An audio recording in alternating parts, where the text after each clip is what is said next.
পৃথিবী থেকে সূর্যের বৃহত্তম গ্রহ, যার আয়তন 51,01,422 বর্গ কিলোমিটার। পৃথিবীর পশ্চিমে এর ব্যাস 12,752 কিলোমিটার এবং উত্তর দক্ষিণে 12,709 কিলোমিটার। পৃথিবীর শেষ প্রান্ত বলে কিছু আছে কি নেই, আজকের ভিডিওতে আমরা এটিই জানার চেষ্টা করব। তবে চলুন জেনে আসি। আপনি একটি গোলাকার বস্তুকে আপনার হাতে নিয়ে একবার ভালো করে দেখুন। গোলাকার সেই বস্তুটির কোথায় শুরু বা শেষ হয়েছে বের করতে পেরেছেন কি? যদি পেরে থাকেন তবে আপনাকে অভিনন্দন, আর যদি না পেরে থাকেন তবে সেখান থেকেই পৃথিবীর বিষয়টা একটু বোঝার চেষ্টা করি। পৃথিবীর বিষয়টাও ঠিক এমনই।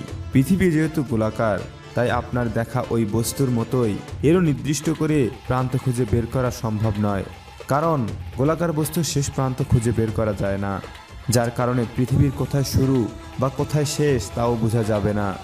তাই আপনি পৃথিবীর শেষ প্রান্ত সম্পর্কে নিশ্চিত জানতে পারবেন না।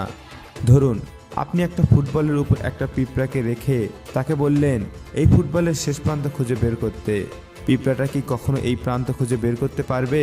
কখনোই না, কারণ একদিকে আমাদের পৃথিবীটা গোলাকার, অন্যদিকে আমাদের স্পেসটাও অদ্ভুতভাবে বাঁকানো বা মোড়ানো।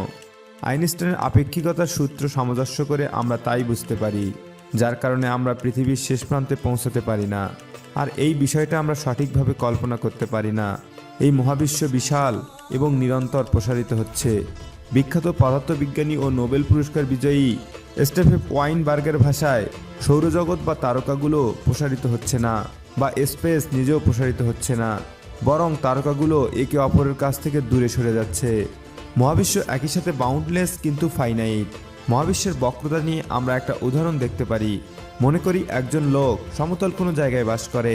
তাকে যদি পৃথিবীর ওপর এনে সোজা হেঁটে শেষ প্রান্তে যেতে বলি, তাহলে সেই লোক কি কখনোই শেষ প্রান্তে যেতে পারবে? না, বরং তিনি আবারও আগের অবস্থানে ফিরে আসবে। ফলে তিনি দ্বিধাগ্রস্ত হবেন। আমরা হচ্ছে আরও উঁচু মাত্রার মহাবিশ্বের সেই সমতল ভূমির দ্বিধাগ্রস্ত সেই লোকটির মতো। আমাদের জন্য পৃথিবীর কোনো শেষ প্রান্ত নেই।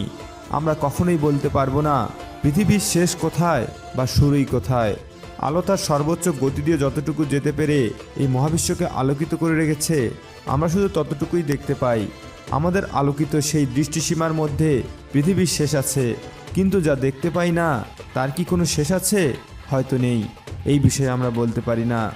একমাত্র সৃষ্টিকর্তাই ভালো জানেন এই পৃথিবীর শেষ বা শুরু কোথায়। হয়তো তিনি আমাদের কাছ থেকে এটা আড়াল করে রেখেছেন, যেন আমাদের মেধার সর্বোচ্চ দিয়ে আমরা তা খুঁজে পেতে পারি।